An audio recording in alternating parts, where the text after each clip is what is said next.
This is Women Road Warriors with Shelley Johnson and Kathy Tuccaro.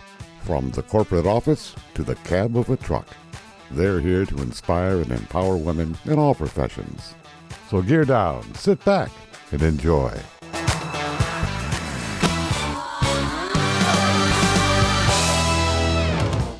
Welcome. We're an award-winning show dedicated to empowering women in every profession through inspiring stories and expert insights. No topics off limits on our show. We power women on the road to success with expert and celebrity interviews and information you need. I'm Shelley. And I'm Kathy. For many parents, the internet has become one of the most dangerous and unpredictable places their children can enter, where predators, traffickers, sextortion schemes, and harmful online influences can reach kids with just one click, one message, or one social media app. Our guest today has made it her mission to fight back. Lynn Shaw is the founder and president of Lynn's Warriors, a nonprofit organization dedicated to ending human trafficking, sexual exploitation, online predation, and the growing dangers children face in today's digital world. She's educating with awareness, advocacy, and legislative action. Lynn's Warriors empowers parents by letting them know about the social media manipulation, the online predators, AI-related dangers, and the mental health impacts that technology can have on children and teens. The organization is actively involved in grassroots mobilization and policy advocacy. They support legislation designed to strengthen online protections for minors, hold tech platforms accountable, and push lawmakers to address the rapidly growing crisis of child exploitation in digital spaces. Before becoming a leading voice in this fight, Lynn built an extraordinary career in entertainment and media, producing projects connected to Broadway productions including Amadeus, The Crucible, Hairspray, and The Wedding Singer, while also creating major media and cultural events in New York and beyond. She's using that influence and expertise to protect our next generation from dangers parents don't even realize exist. Please welcome the founder and president of Lynn's Warriors, Lynn Shaw. Lynn, thank you so much for being on our show. No, thank you, Shelley and Kathy, for having me. It's a complete honor. I'm very humbled. And obviously, I just love the name Road Warriors. So here I am. And thank you for wanting to really jump into this very complex topic that most will back away from in media. Yes, I'm so excited about this. Thank you so much for being our guest. Yes, thank you for what you're doing, Lynn. And you're right, the media does. They back away from so many things that they should be reporting. That's their job. And we need to keep the accountability out there and create the awareness. How did all of this begin? What motivated you to take up the gauntlet, if you will, and really start the fight to stop this? You know, Shelley and Kathy, if you had asked me, 10 years ago, I could never imagine I'm doing what I'm doing today. I mean, I came out of college and I used to write jingles for television commercials when we had in the day live musicians, and we did live, for the ad agencies, we did live music. And then working on film scores, it was always music I was involved with. Fast forward many years, I was working with a client well-known client, and I did work with a lot of celebrities, and she was writing a book about domestic violence. And in doing the research and ghostwriting and helping her get the word out, I came across the intersection, all my research, domestic violence, human trafficking, it all intersects. I became a crazy woman. I literally woke up one day and said to my husband, I am going to become a warrior. He's like, what? I said, I'm going to become a warrior. I assure both of you, I have never used that word before. I've never used it. And he's like, what are you talking about? I said, I'm going to, at my age, who's going to stop me? I'm going to call myself an expert. I'm going to educate myself, and I'm going to get out there and just spread awareness and education. Because in entertainment over the years, it was always, they came to us about all the other countries. It was always like trafficking would be in Philippines or Thailand, or let's, raise monies for waters in Africa. And I'm talking about, we are focused on America. This was happening in all of our backyards across America. And I couldn't understand. I had a great childhood, and this is happening. And so that's it. That's really what sprung me into action. And I formed a nonprofit, and I just started going places, meeting people, going to Washington. I had never done any of that before. And just getting out there. And, it's really a journey that's really only just begun, in my opinion. It's such a huge web to untangle. And I don't think people really have the awareness of this. I think parents think I have parental controls on the computer and on my kids' phones and that sort of thing. But I don't think they know exactly what's happening. Could you give a crash course, if you wouldn't mind, on what parents should look for? What is going on the web? Well, first of all, let's start with because this is a dark subject, right? Exploitation. Nobody could ever imagine their child, their teen might get involved in all of this. People tend to close the door, close their eyes. They don't want to talk about it. That is the truth. Now, they do want to talk about it after something happens. But the most important thing is this awareness and prevention piece. Right now, because kids ages 9 to 17 have access in their homes to 4 different devices, the phones and Chromebooks and gaming, laptops. That is the predator in your home. This is the part, Shelley and Kathy, I don't understand. They think because their child or their teen is at home, safe under their roof, that they're safe. But the predator is right there under our noses. Because when you give your child any device, it is like opening up your front door and just saying, come on in, everybody from across the world, just come on in. And most of us don't do that. We don't keep our front or our back door just unlocked and welcome people in. And people don't understand when you hand your child a device, that is exactly, you're handing them the world. So you have to, if you're going to buy that device, if you're paying for the internet, you've got the router in your home, I really think you have a duty of making sure you talk to your child, number one. You put on any parental controls that are available on devices, right? And that you really are part of their lives and you form this family digital partnership. Because I could go on and on, on this for hours. But number one is the awareness. Don't think your child is safe just because they're in their bedroom with the door closed. Actually, one of the things we recommend, no devices in the bedrooms. Number one, kids need their rest. We work with schools across the country. Teachers report kids are falling asleep on their desks. They're staying up all night scrolling. We know from all the studies that have come out, especially in the last 2 years, we have so many studies now because the internet was born in 1996. So now we basically have proof. We have 30 years of proof, right, that kids are addicted. Anybody can become addicted to the internet, this infinite scrolling, these dangerous algorithms that we also know are fed to everybody because we have whistleblowers from the big tech companies. We have internal memos that have been disclosed to us. And their job is keep a person online, right? Eyeballs. It helps us with our ad dollars. And that's a client for life, keeping this child. So parents have to understand you're not safe in your own home. But the number one key is also communication. I was in a meeting today, and the number one thing was that children are reporting, and teens, right? Anybody under 18 will say, I'm afraid to tell my parents anything. I'm embarrassed to tell my parents anything. My parents will yell at me. We gotta get over all of this. The kids are learning everything online from strangers. They're seeing everything, right? So let us be the leaders, right? Let us be the ones that talk to them. We all have done dumb things as kids, even as adults sometimes, but we accept it and just say, okay, I'm that trusted adult. Come to me, we'll fix it. Because we have too many kids harming themselves from strangers. So the thing is awareness. The thing is, like you eat and you brush your teeth and you go to school, you go to work. You got to talk a couple of minutes a day. What games are you on? Who are you talking to? Let's talk about safety. Let's really concentrate. People have to do this. And that's the key that's missing because everybody's like, I'm tired. I'm overwhelmed. They're quiet if they're on an iPad. Let me have a few minutes peace. And we get that. I mean, there's something called parental autonomy. We're not judging. We're trying to help. And we're trying to educate. And we're trying to give you all these tips to make it easier for you. It really starts, number one, awareness. You have to educate yourself. And you have to talk to your kids. We don't know what 12-year-olds, what they're dealing with, unless we talk to them kind of thing. And even that, they're reluctant to come forward.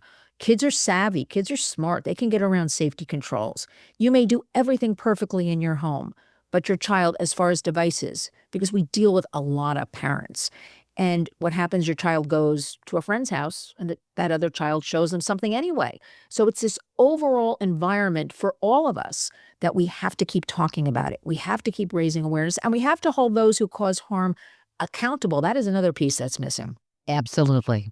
And there are things that children and teens should not be seeing or engaging in. I mean, this is a terrible manipulation. These are formative years, and the kind of harm that can be done is unbelievable. But you're saying that they're talking to people. Where are they hanging out? What is going on? What exactly is happening? Are there predators that are reaching out and getting them to meet somewhere? Because I've heard of that too.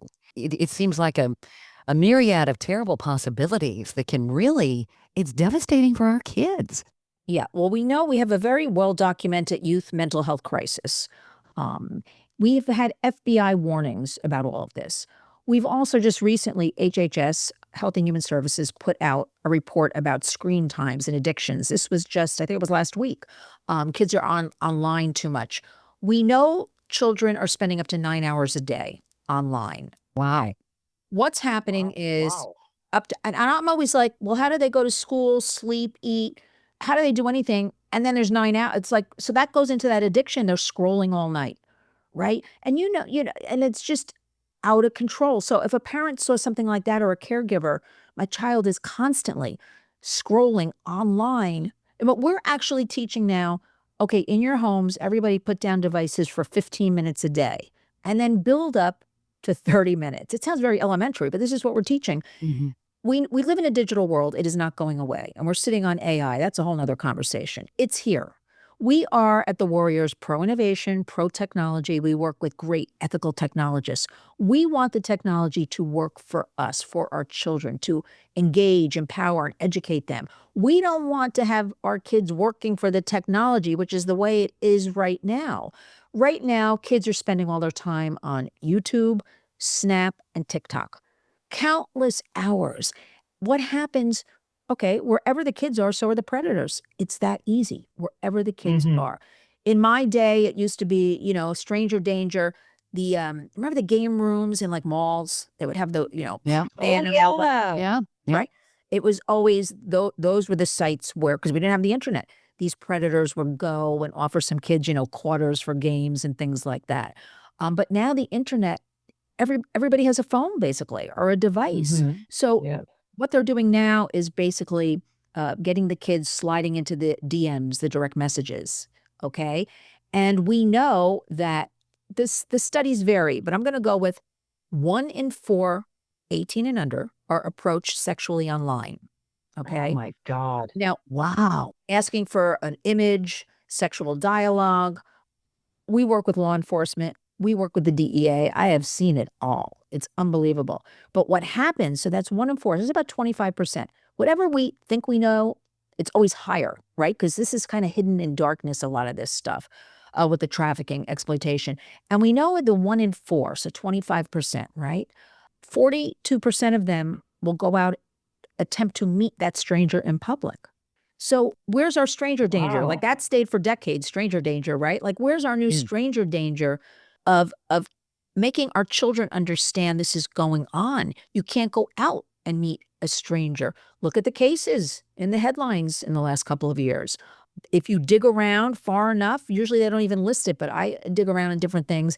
It'll always have a line, met somebody online, attempting to go meet somebody they met online. It's almost always when a child is harmed or disappears, it's connected to the internet. And so have we not learned anything over the last 30 years? Now we have these studies coming out with the mental health, with the predators. But when we talk about all of this, we have to get into big tech, right? X, Facebook, Meta, I should say, which is Facebook and WhatsApp and Instagram. All of these big tech companies, there's no regulation for them. It's the only business where there is no regulation, because in 1996, it fell under Section 230 of the Communications Decency Act. And there were 2 platforms then, which basically said, and I agree with in 1996, we're a newsstand, we're a billboard. You can't hold us responsible for third-party content. But today, we have games popping up every day, platforms popping up every day, apps popping up every day. And They're still falling back on this Section 230. That's what they're doing legally. So we are moving to sunset that Section 230. But everybody has to understand, like, what? That's why they're allowed to get away with this. But this is the only piece of legislation since 1996. It hasn't been amended in 30 years. Usually different bills, legislation every couple of years get amended. Nothing with Section 230. And we could talk about that one all day and all night long. So what are the actual stats?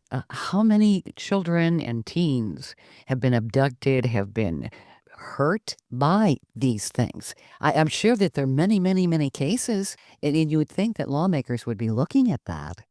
Well, here's the thing. Again, a lot of the stats, recently we've had some good studies come out, but that's starting in the last 2 years. Before that, with the human trafficking, exploitation, law enforcement would hand the warriors, they'd hand things from 2010. And I'm like, I can't use this. This is so old. And that was always one of the things. We don't have the resources for new studies. It costs so much money. Look, the law is always lagging behind technology. This we know as well. As far as we know, again, the numbers are very murky, right? Because a lot of this does not get reported. What we do know, about 2,300 American children go missing every day. Now, of that missing, that can be sex trafficked, labor trafficked, runaway children. We consider missing children, runaway children, okay? People fight about this all the time. Runaway children. A lot of kids are kicked out of their homes. A lot of kids have to run away. They're abused at home, right? They run away. They have no choice. We work with these kids. They're better off, they think, on the streets than the abuse at home. And also, so you've got to take all that into account. I would say to you, the numbers are staggering in the hundreds of thousands a year, right? But as far as online, it's a whole different kind of animal. Right now in the United States, we have over 2,000 cases pending in the courts of holding big tech accountable. And we've got thousands more waiting because recently we did have 2 wins in court. We had New Mexico, okay? And that was data, that they were giving away the children's data, which you cannot do for somebody under 18. And then in California, product liability. See, we used to go into the courts about, the Section 230. It was about content. But these lawyers were very smart. And they told me they were going to do this a long time ago. We're going to go in differently. We're going to have a product. They're putting out a product that harms, knowingly harms. Now, we could back that up because we had a lot of whistleblowers come forward that worked at these big tech companies, and also all these internal memos where Mark Zuckerberg himself is spelling out, children are herd animals. We know how to get them. We know how to addict them. We just want money and eyeballs. We had all that. And these are 2 cases recently that were won, which opens the doors for all thousands of other cases coming down the pike. So as far as numbers, I don't even know how to calculate that because it's thousands of children, whether they're buying, I don't even know, because on Snap, they're buying drugs with 2 clicks and having them delivered to their back door. We have sextortion. We have cyberbullying is a huge problem. We have eating disorders. All these videos teaching girls how to starve themselves to death, and they eat a cotton ball with orange juice on it, 1 cotton ball a day. This is the content that kids are absorbing these days. So the numbers are out of control. Wow. I'm sure some of the parents are going, what are some of these terms you're talking about? They haven't heard of it. Yeah. Wow. Like I'm just sitting here flabbergasted. I mean, but when it comes down to numbers, I don't even think we can grasp the enormity of how this poison, this disease has infected the world. It's absolutely horrifying. It's horrifying. So now what do we do, right? Like we have to figure out, what do we do? Look, we don't like, at the Warriors, we don't like the word ban. We don't want to ban anything. We want to make things safe, right? We don't want to take anybody's First Amendment rights away. I'm thinking of things people wrote to me today. That's why, we're not trying to, the Constitution and First Amendment rights. We are trying to work on some common sense legislation. We don't want the government all in everything, but let's face it, ladies. They're watching everything we do anyway, right on our devices, our phones, our laptops, and surveillance all over. So they know already everything going on. Right now we're working on a very simple piece of legislation, actually for 4.5 years, called the Kids Online Safety Act. And it puts 3 little words, duty of care. Duty of care, that these big tech companies do everything in their power reasonably. This is the language. It's so simple. When they put out the product, they do everything in their power to make it safe for kids. Okay? Now, we passed a year and a half ago in the Senate, 91-3. That's terrific. Goes over to the House. We think it'll be the same type of thing. Who doesn't want to protect kids? Have a little something holding big tech accountable. Well, I have to tell you, the gloves are on because it sat in the House for a year and a half collecting dust. We're now working very hard with lots of survivor parents. They're so brave, these parents. Their children are dead. And they've come forward to fight for not only themselves and their children that are no longer here, for these thousands of parents across the United States who they can't talk about it. They're the trauma, they're devastated, to tell their stories. And we're fighting so hard, in Washington to just have one piece of legislation that holds big tech accountable. Because the other thing we get all the time, and it's the big tech playbook, is blaming the parents constantly. The three of us know parents need to step up. Parents need to do the best they can do. But we also know that people are overwhelmed. People are trying to put food on the table, pay their rent or mortgage, right? So they can't be watching everything all over. Why is big tech allowed to make, I don't even know how much money they make, trillions. I don't even know what the number is, zillions, whatever that is, off the backs of all of us and our precious, vulnerable kids. Why is that allowed? So we're trying to have big tech take some responsibility here. And I can't tell you the fighting going on, because right now, big tech has all the money and all the power. A corporatocracy. Yes. Mm-hmm. Yes. Isn't that sad? Because on Capitol Hill right now, Meta employs one lobbyist per every 4 members of Congress.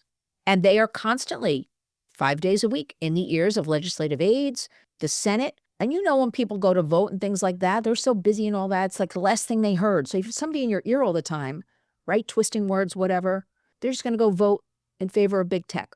Or, frankly, when you leave Congress, you want to be on the board of big tech. You want to go somewhere maybe that has a lot of money, right? And it used to be any, financial institutions. Now it's become big tech. I mean, they're literally at the dinner table, at the White House, right? But, yeah. And I want to point something else out. All of this work is bipartisan. It belongs to no political party. Everybody surely should be able to get on board for the safety of our kids, right? Yes. But absolutely not. We're making strides, and we are, the pendulum is slightly swinging back. And that's because the public is beginning to wake up a little bit, become more aware. Right. They see the harms, or they see these parents whose children are no longer here.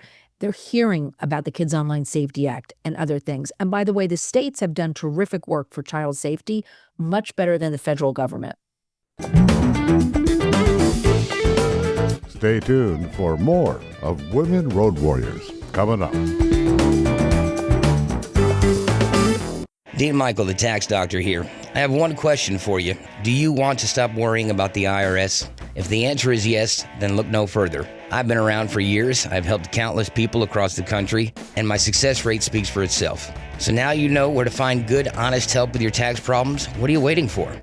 If you owe more than $10,000 to the IRS or haven't filed in years, call me now at 888-557-4020 or go to mytaxhelpmd.com for a free consultation and get your life back. Welcome back to Women Road Warriors with Shelley Johnson and Kathy Tuccaro. If you're enjoying this informative episode of Women Road Warriors, I wanted to mention Kathy and I explore all kinds of topics that will power you on the road to success. We feature a lot of expert interviews. Plus, we feature celebrities and women who've been trailblazers. Please check out our podcast at womenroadwarriors.com and click on our episodes page. We're also available wherever you listen to podcasts, on all the major podcast channels like Spotify, Apple, YouTube, Amazon Music, Audible, you name it. Check us out and bookmark our podcast. And tell others about us. We want to help as many women as possible. 1 in 4 kids are approached sexually online. Think about that for a moment. That is a startling statistic. Online predators are a real danger. Lynn Shaw is the founder and president of Lynn's Warriors, a nonprofit organization on the front lines fighting human trafficking, online predation, sexual exploitation, and the growing dangers children face in today's digital world. Lynn's Warriors is working to hold tech platforms accountable while educating parents about social media manipulation, AI-related dangers, and the serious mental health impacts technology and predators have on children and teens. Her organization's been working really hard to get the Kids Online Safety Act passed in Congress. You know, Lynn, things have changed so dramatically in just a few short decades, with predators essentially being in the palm of our hands on devices, and no regulations or stopgaps in place to shield kids from that or the terrible messaging that can be online. When you think back, of course, the FCC, certainly for broadcasting, set certain standards and things you could and could not say. And television for many, many years, when we just had the standard networks, not the plethora of stuff that we have today, your programming basically was not supposed to be too controversial or too sexy or anything else until, 9 o'clock? When most kids were supposed to be going to bed. There was an element of, we want to protect the kids. We don't want to expose them to certain things. This is not good for little ears. That's not going on now. And I mean, when you think about the way children process, this is so predatory all the way around. And the fact that someone can step in and start talking to them, they have no idea who these people are. I'm sure these people are even trying to pass themselves off as another kid. Yes. They do that a lot, with the sextortion cases especially. Yes. And how do parents stop this? I mean, a lot of it, parents don't even know what's going on, even if they put maybe parental controls in place, right? Well, that's just it, because most devices do have parental controls. We know, for instance, with an iPhone, an Apple iPhone, there are 31 steps to have any kind of safety. And we always get, by step 10 or 11, a parent saying, it's too difficult, I gave up. And you know what? I hand the phone to my child and say, just be careful. Then you can't give up, because there's a lot of free resources out there as well. I mean, we collaborate with a lot of different organizations, across the country. Our great friends and colleagues, Protect Young Eyes, protectyoungeyes.com.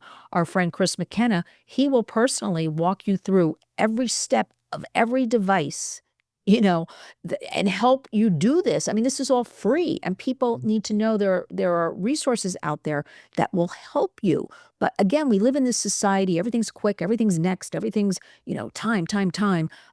We're not taking the time. And this is what the predators and big tech count on, right? That we will just become overwhelmed. So we're not going to take any of these steps. And the other thing is, a lot of these safety steps, because we have people who test these things out, the majority of them do not work correctly. Not only that, kids are smart. They know how to get around controls. They know better than we know, about all this stuff. And that's another thing I hear from adults. They'll say, well, I didn't grow up with the internet. Well, I'm 65 years old. I didn't grow up with the internet. You learn, right? You learn about how to make things work. You have a responsibility, especially if you have a child in your home. You learn how to stay safe. And that's the other thing, it was always wear seatbelts, wear bicycle helmets, don't drink and drive. We all remember that stuff. But I don't know. There's something with the internet. People are just thinking it's safe. And that's the thing I don't get, because we do have more information coming out. We do have more organizations. We do have more parents talking about it. But there is a lot of hope. I want to talk about that as well, because we do have a lot of people stepping up in the classrooms, states stepping up, certainly parents stepping up, kids themselves. We're working with a lot of young people, 30 and under. They're realizing they've been the guinea pigs. They don't like it. They're angry. And they are coming together. We march peacefully with them here in New York and across the country. We're putting down devices. We're putting them down even, one day a week. We're starting somewhere. We're educating our younger siblings and the younger kids. We don't want them to go through what we've been through with all of this slop, which is the word being used now, which is the correct word, being thrown at us. But interestingly enough, the other day I read, it was great. Remember MySpace? We had MySpace in the beginning. Yeah. And it was supposed to connect like family and friends. Well, that was for like college students or something. And then we had Facebook was college students, and we thought, wow, this is great. We can talk to grandma across the country and our family we don't see. It sounds very nice, right? And they got us habituated and used to this. And then there was just this rollout of all of these platforms. But right now, more people on a daily basis are talking with strangers. They're not connecting with family and friends. Isn't that interesting? So we're talking to all these strangers, and these strangers are the ones giving our children advice. And that's the problem, because a lot of it is danger, very dangerous. And it's shaping young minds. They're very vulnerable.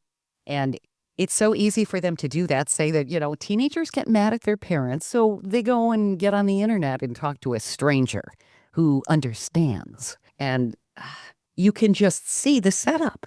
I mean, these kids are vulnerable. They do not think like adults. Yeah.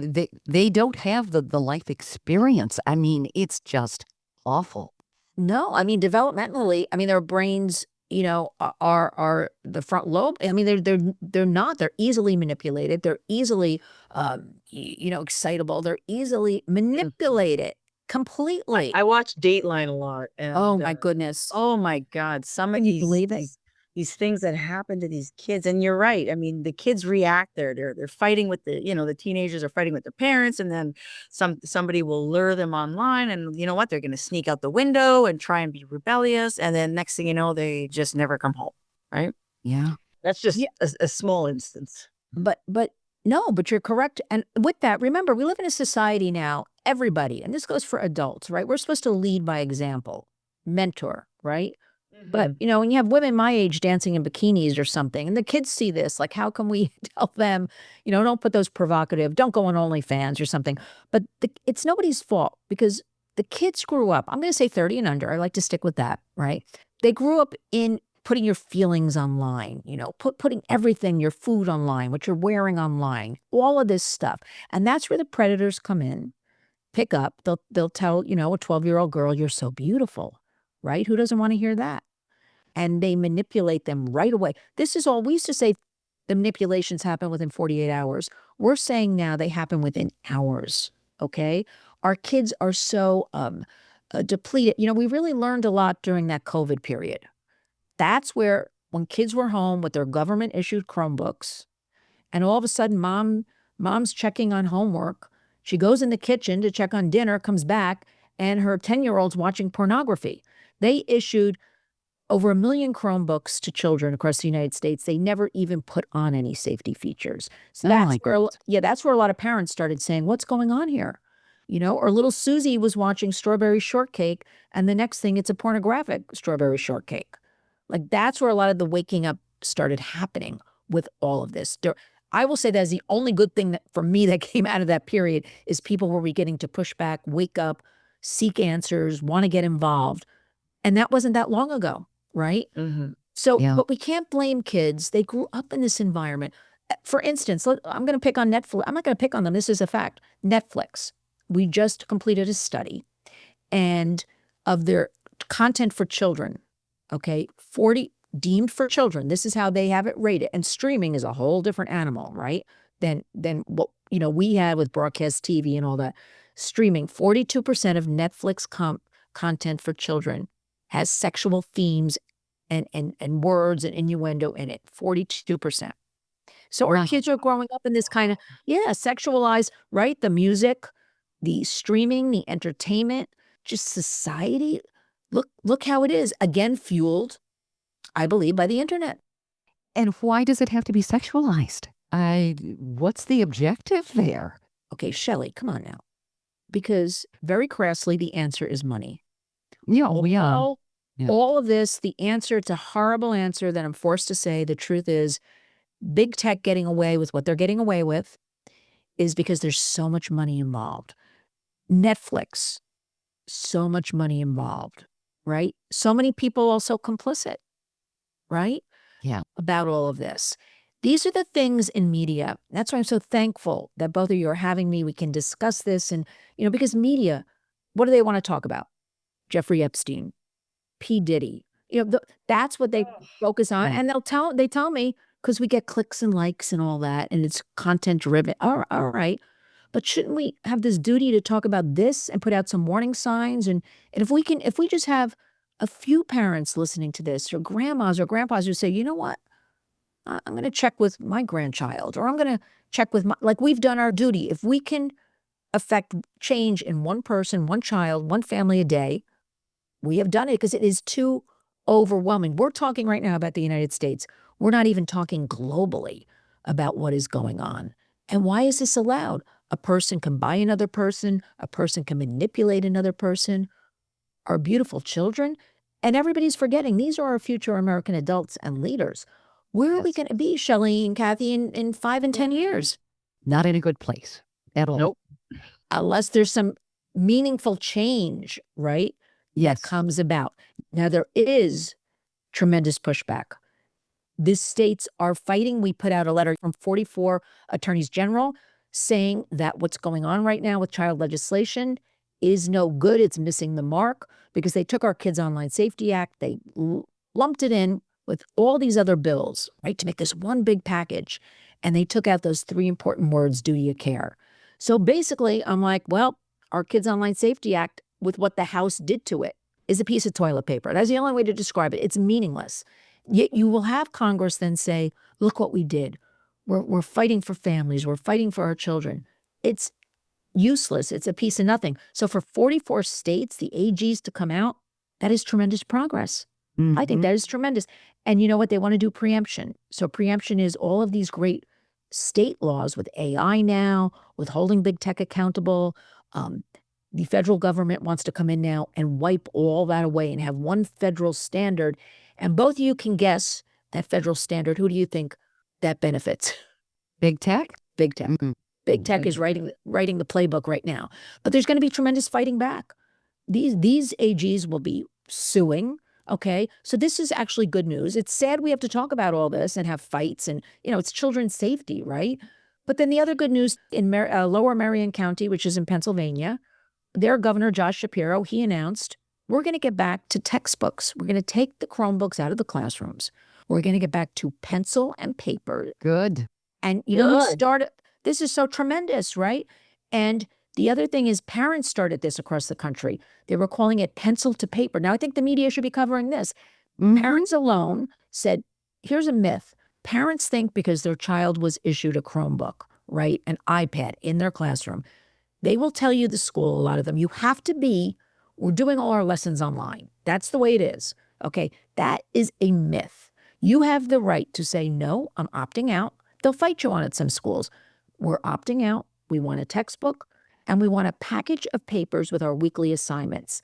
That is sweeping the country. Yet media doesn't know a thing about it because I talk to a lot of people in media, off media kind of thing to see, did you hear about this? Do you know about this? And the parents started this, and that's called pencil to paper. And it's the same thing Governor Shapiro's doing where he's putting out an order now. We are going back. So that's a really good move, and that'll sweep the country. Now, we also have almost every state, it's called different things. In New York, we call it bell to bell.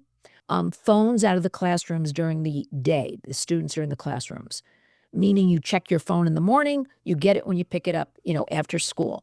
That doesn't solve the problem of all this predation, but at least the kids for those 6 or 7 hours or however long they're in school will not be distracted. They'll be focused on, their peers and relationships. They'll be focused on learning with teachers. And we have reports coming in from all over. Kids are doing better. Kids are focusing. Teachers for the first time are reporting, we love it. We hear screaming in the cafeteria, screaming on the playground. We haven't had that because kids will sit in the cafeteria 4 together and they'll all be on their phones at the same time, not talking to each other, but they'll be texting each other right next. So there's a lot of good stuff happening and we need to just cover it and get it out there. This is good.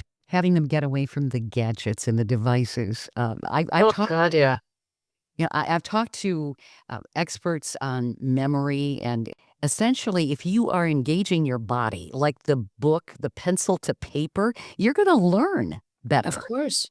The devices are actually, I think that there have been some studies, oh so briefly, that they're seeing elements of Alzheimer's or something like that in young children because of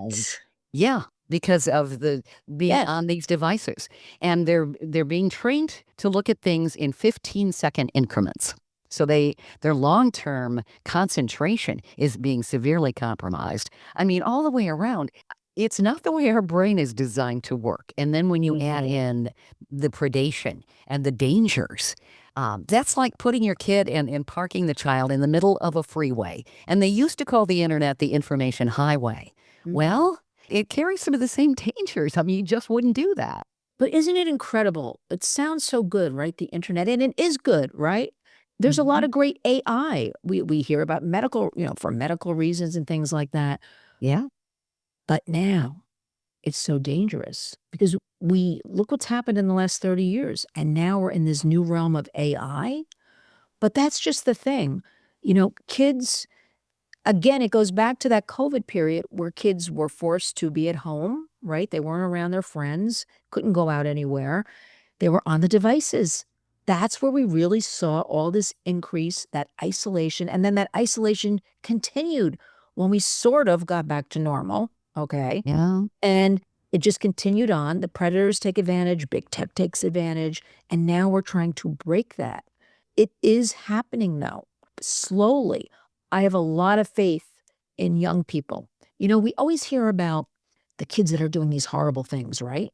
If we really go into these shootings, a lot of stuff, they have been, again, teenage boys especially, feeling out of whack with everything, feeling isolated. Isolation is a big word. Kids always tell me, I'm isolated.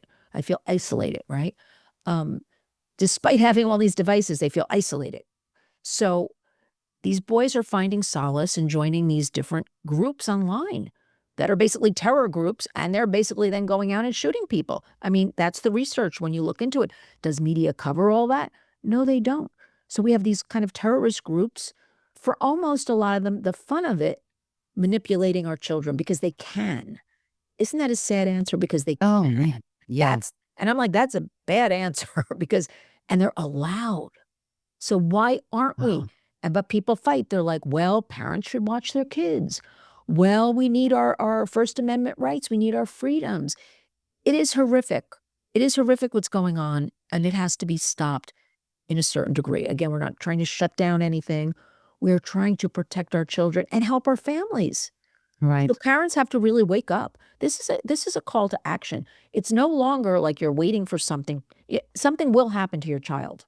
You may not even ever find out about it. We have more reports. Kids come to us.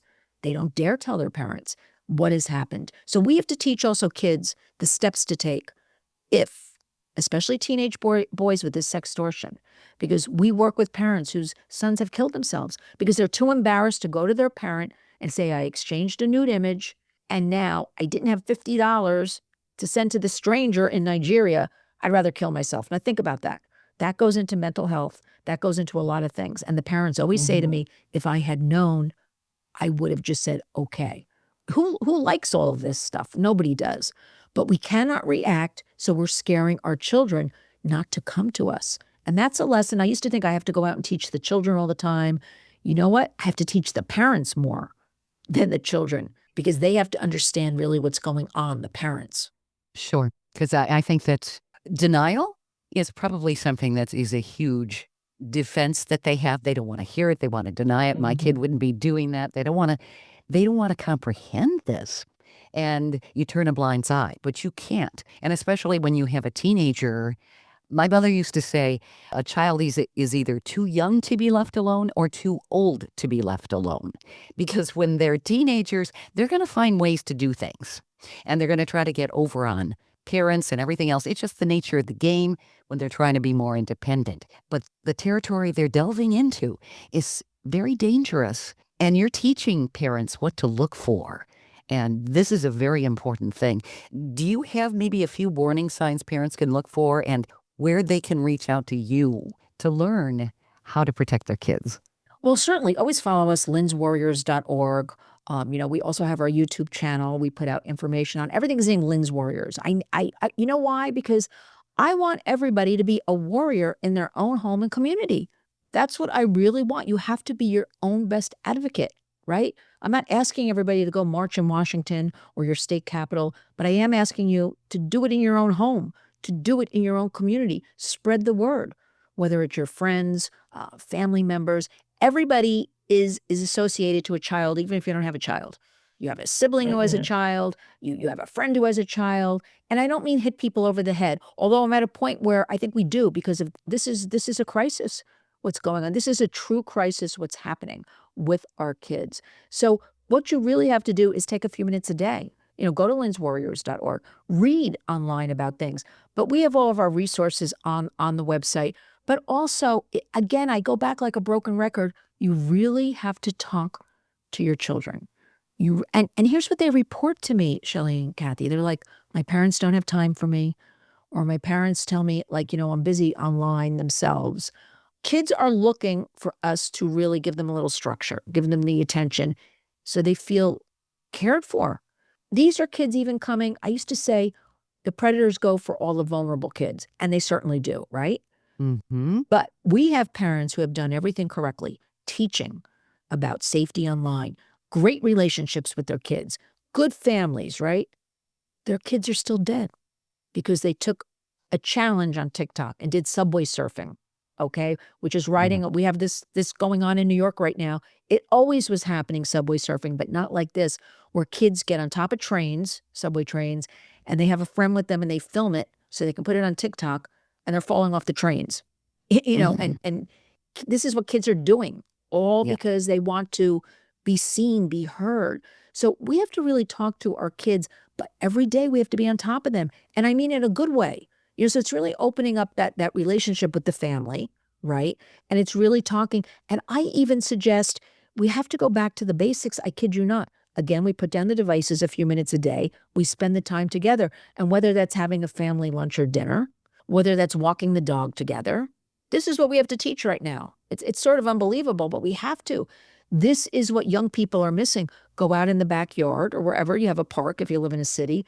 Get with nature, right? Nature's very healing. Again, we have so many mental health problems. We have so many young girls that have killed themselves. When the mothers find, sometimes they have left diaries and things like that, or they've been able to get into their phones, right? I'm not pretty enough. I'm not smart enough, because they're looking at all this unrealistic stuff. Like you both know, a lot of this is so fake, right? On Instagram, and these teens that are driving these fabulous cars, or they have all these, Louis Vuitton pocketbooks and all. It's a fake world. We have to teach them this is fake. And they think, because they live in the middle of the country somewhere, they're 16. I can never be like that. I can never have that. So they kill themselves. Yeah.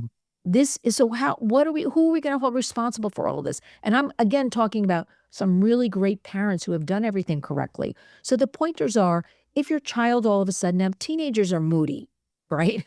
Kind of, they go through that hormonal thing. But I think everybody, if you're not in denial, you know your child best. If they're acting a little extra weird or moody, again, if they're in their room for hours on end, they're probably on those devices. Don't think they're safe in there. Have your devices in a shared area. That's what we do. We also have no devices in the bedrooms at night.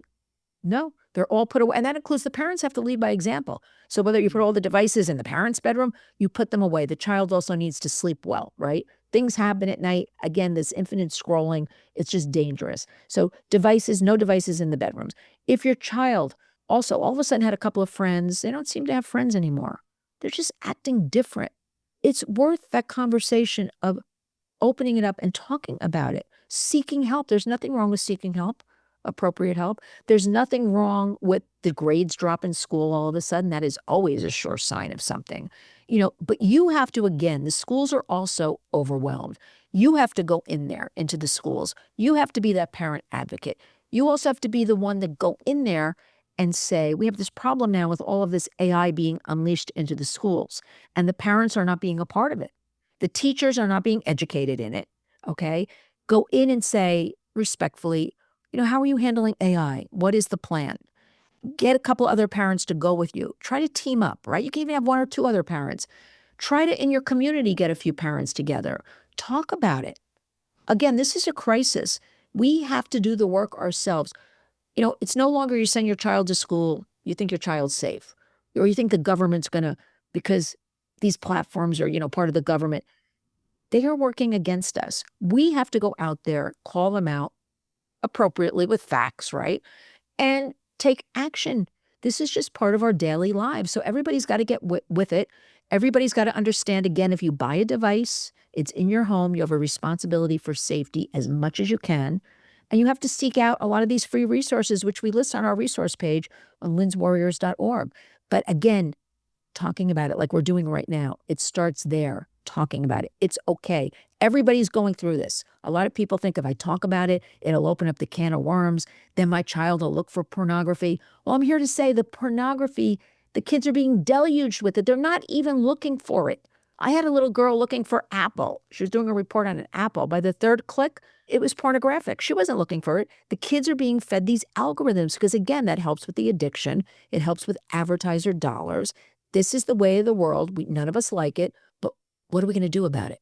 We all have to take action. Yes, every single person. Absolutely. Stay tuned for more of Women Road Warriors coming up. Industry movement Trucking Moves America Forward is telling the story of the industry. Our safety champions, the women of trucking, independent contractors, the next generation of truckers, and more. Help us promote the best of our industry. Share your story and what you love about trucking. Share images of a moment you're proud of. And join us on social media. Learn more at truckingmovesamerica.com.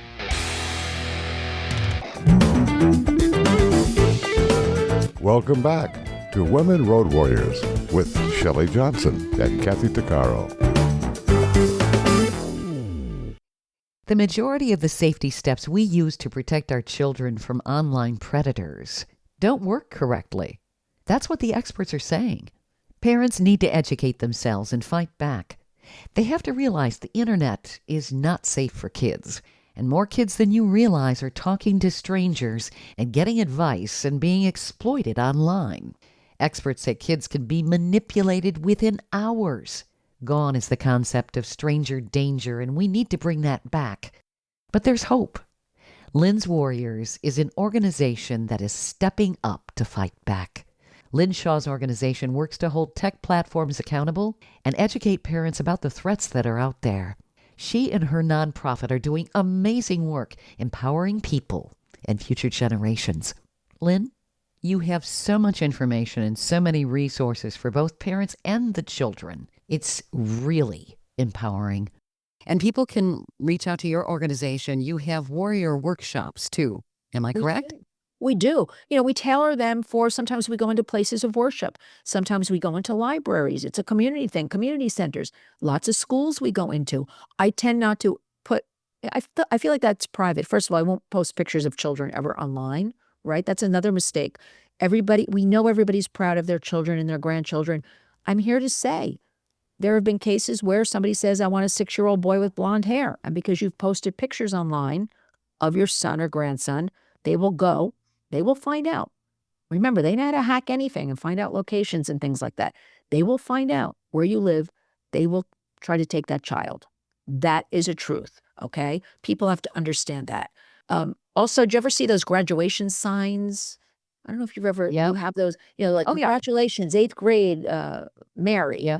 Hey, you're putting it, and I say, why do you have that? They'll say, well, it's a school fundraiser. I'm like, okay, buy the sign and put it in your living room. You are targeting your own child. You're putting it out there. Okay, they know a child is in that home. The thing we have going on right now is, again, our society thinks we have to put everything out there. Pictures are such a no-no, yet everybody is doing it, putting pictures of kids. So we do a lot of that work in the communities. We don't put pictures online. We think that's private. And we bring a lot of what we call survivor leaders to the table. I've never been trafficked or abused or any of that. I did not know, Shelley and Kathy, until I started doing this, how prevalent this is. Even for generations, our generation coming up and all that, what they've gone through. And I feel so lucky I haven't been abused in my life. Isn't that a sad statement to say? And when I go out now, I'll be like counting 1 in 8 children. That 8th child is abused, like in my head, because I know stats and things like that. So what we have to do is be extra cautious because of the internet, because predators want to make money. They don't care. They're on to their next. If they can't get you, they're on to their next. That is something with sextortion. They don't care about you. If they can't get the $50 out of you, you block them. We have to teach our children this. You go on to the next. You tell your trusted adult. They're on to their next victim. They don't care about you. You're not going to kill yourself from a stranger because you can't give them $50. So we have a lot of work to do. And we have to depend on parents to get into those schools and also help out with all of this and want to be warriors and want to talk about all this. Because it's truly, we can talk about state capitals in Washington. It's in the community where it has to happen and then snowball outwards. And I'm happy to say it is happening. You're just not hearing too much about it. And shame on the media for not talking about it. That's what they should be talking about, because what you're doing is creating awareness and you're helping all the future generations. Where can people reach out again? Just go to your website and they can ask my questions? website. Sure, they can, people can even write to me, lynn@lynnswarriors.org, and I can direct them. I can recommend, something in their area that they can turn to. But I want to put out one thing. If this happens to you, people should always have, at their fingertips, for instance, the human trafficking hotline, 888-373-7888. That's an important number because you can just call that number and say, hey, I live here. Where are some local resources? Just so you should always have a backup. See, people aren't prepared. So then when they get caught in something, they panic, kind of do nothing. Now, the other thing is, what if your child comes to you and says, look at this creep, that, they want a nude image of me, or I exchanged one, what do? You never erase the evidence. You always contact your local 911. You always contact local FBI offices. They're all around the country, okay? And you always have handy 1-800-THE-LOST. And that's the cyber tip line put out by the National Center on Missing and Exploited Children. We don't like talking about this, but you've got to have the pieces in place. So if something happens, you know what course of action to take and you don't freeze and do nothing, because that's the worst thing to do, right? And another point I want to point out, we talk about trafficking, exploitation. There is another myth that it's usually strangers. Really, 65%, this is another tough one, of the trafficking cases are by somebody the family knows. It's either a family member or somebody the family knows. It's called familial trafficking. And that's like a taboo subject. Like nobody wants to talk about, Uncle Johnny and little Susie. It's buried. But we have to have kids know this is wrong. And where can they go if something's happening to them? They have to have that trusted adult who, again, might be a guidance counselor, might be a teacher, might be another relative to report this. This can't sustain the way we're going on right now. And again, we haven't even touched really upon AI. The ethical technologists tell me it's only going to be bad. So although we're praying and we're hoping and we're teaching, when you hear that from people who work in this field, that's what they do, that is very frightening. Yes, it is. Thank goodness and thank God for your organization, because you're giving people a way to fight back and be warriors, like you said, in their own home and protect their children. So people can just go to lynnswarriors.org and they can find a wealth of information. They can reach out to you. This is wonderful what your organization's doing. Well, thank you. But we will direct them. We truly, we hear this word a lot, collaborate, right? Mm-hmm. A lot of people do not collaborate. I'm here to say, it's taken me a lifetime to get here, but I've realized they don't. We need true collaboration, because what I do, you don't do. What you do, I don't do. So we really do have to come together and share the information, get it out there, and expand everything. And so there may be, we have a situation with a 14-year-old needs some housing. She's in a trafficking situation. I don't have housing, but I have colleagues who have housing. So it's that network, right? Yep. I like to say it's like a big wheel, with a lot of spokes, and each spoke makes that wheel go around because it's all interconnected to all of this. But the abuse has to stop. We work with Nurses United Against Human Trafficking across the country, and they're reporting girls as young as 9 are showing up in emergency rooms with strangulation marks on their necks because boys are viewing pornography, not their fault because they're being fed these algorithms, and they think that's the way you treat a girl. Now, I just said 9 years old. We're not even talking 15, 17. And this is going on. So this is like another piece. We need PSAs that the media refuses to do, with the awareness piece that it's just happening, because it is a lot to take in. And parents don't want to think this is happening or their child would ever do that. But kids do dumb things, or they get involved in things, over their head. We, as the adults, have to clear this up, and we have to erase the embarrassment. There's no more embarrassment when kids are seeing all this stuff anyway online. So let's take it back, but let's hold, companies accountable. Companies like Netflix should be held accountable, right? Big tech should be held accountable, and they're beginning to be held accountable. So that's why we need all of you to join us, be a warrior, and get on board. House.gov, Senate.gov. When we talk about pieces of legislation, we just need your name and zip code, because 4 to 7 people contact an office about one topic. They have to address it. It used to be 10. Now it's 4 to 7. That is how everybody can participate. And it takes just seconds to do something like this. There's something for everybody to do. Thank you for starting this organization and doing what you're doing, Lynn. This is exactly what parents and families need. And you're putting the power back in the American family and, frankly, worldwide, because this is a worldwide issue. So thank you. Well, it's unbelievable what you're doing. If I could hug you through this, through cyber hug me through the internet. I can use, but no, I'm very serious when I say to you, Shelley and Kathy, thank you. Thank you for showcasing this. It is not popular. People don't like this subject. We have to talk about it. Too many children are being harmed. When I said, 40-something% go out to meet a stranger, it could be 60%, because again, it's hidden in this darkness, right? This cloak of mystery and all this. And that's what the predators are counting on. And they're counting on silence, that we don't talk about it, and that they can just keep doing all of these crimes. So I want to say I am so honored and from the bottom of my heart, completely humbled that you're showcasing this. And thank you for the work you do, showcasing, engaging, educating, empowering women's voices to get it out there. I just love both of you. Thank you so much. Thank you, Lynn. It's been an honor. Yes. Thank you so much for being here today. Oh my gosh. Well, right back at you. And I call both of you warriors. You are 2 terrific warriors. Thank you. Thank you, Lynn. If you're getting value from our show, Women Road Warriors, be sure to hit follow on Apple Podcasts or Spotify or wherever you listen to podcasts so you don't miss out on what's coming next. We hope you've enjoyed this latest episode. And if you want to hear more episodes of Women Road Warriors or learn more about our show, be sure to check out womenroadwarriors.com. And please follow us on social media. And don't forget to subscribe to our podcast. On our website, we also have a selection of podcasts just for women. There are a series of podcasts from different podcasters. So if you're in the mood for women's podcasts, just click the Power Network tab on womenroadwarriors.com. You'll have a variety of shows to listen to anytime you want to. Podcasts made for women. Women Road Warriors is on all the major podcast channels like Apple, Spotify, Amazon, Audible, YouTube, and others. Check us out. And please follow us wherever you listen to podcasts. Thanks for listening. You've been listening to Women Road Warriors with Shelley Johnson and Kathy Tuccaro. If you want to be a guest on the show or have a topic or feedback, email us at sjohnson@womenroadwarriors.com.